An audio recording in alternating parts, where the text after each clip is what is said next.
We like this. Joining me now, former Secret Service agent, former DHS senior advisor, author of Terrorists on the Border and in Our Country, Charles Marino, and the chairman of Border Commerce and Security Council, former Special Assistant DHS Undersecretary of Intelligence, Nelson Balido. You guys got more titles than anybody on these topics right here, so I'm anxious to hear what you guys are going to say. But Charlie, I know you know Homan, and you and I had some conversations about how encouraging it was. He laid out some priorities this week. Take a look, and then I want to get you guys' thoughts. Day one will be ICE officers across the country will be out on the streets. Right out of the gate, President has made it clear, and I've made it clear, the priority right out of the gate is public safety threats and national security threats. And there's plenty of them. Charles, what do you think? A lot of people say this is, overly excessive, but what do you think about a strategy?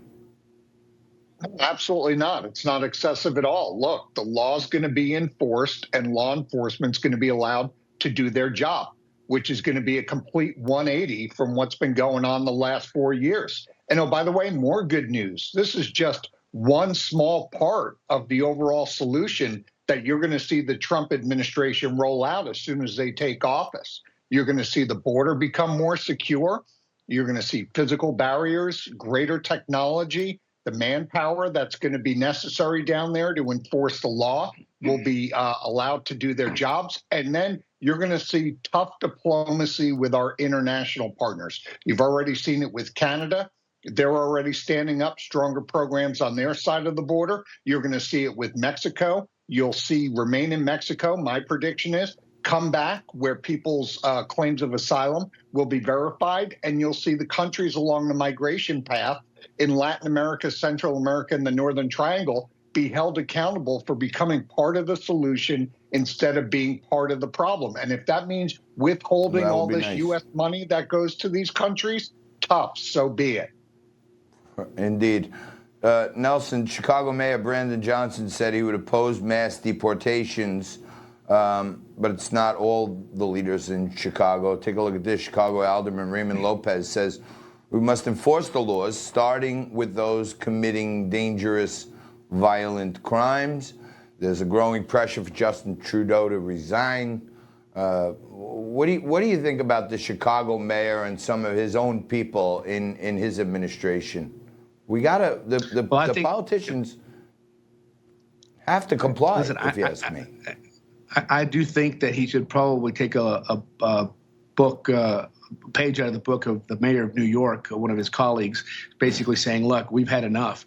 There's over 14,000 temporary housing of residents or illegal migrants in the Chicago area. You can only imagine the millions of dollars that's costing per month and the tax burden that is causing. Just simply, they can't even get their streets taken care of because they've had to divert millions of dollars towards this situation. The residents of Chicago, I'm sure, are fed up as much as they are in New York, Los Angeles, Portland, Denver, Colorado. Some of these mayors have just, topically have said no more. But I think once they start looking and the residents say, hey, hold on a second, we don't like this. We voted against this, and you need to do something. So some of these are starting to take a 180. There are going to have to be some deportations. They're going to obviously start with the criminal element first, and then they're going to go from there. More and more people are going to start falling through the cracks, especially the ones that we've given asylum to over the years, and they have said they had credible fear. We've given them temporary resident, and then 89% of them don't even show up to court. Now they've lost their residency. Now they've lost their ability to stay because they lied. They lied to come to the United States saying they had a problem, and unfortunately they can't prove that, so they don't show up. Now those people are subject to deportation. And there's going to be a lot of those folks. There's some in Chicago, and there's many, many all over the United States.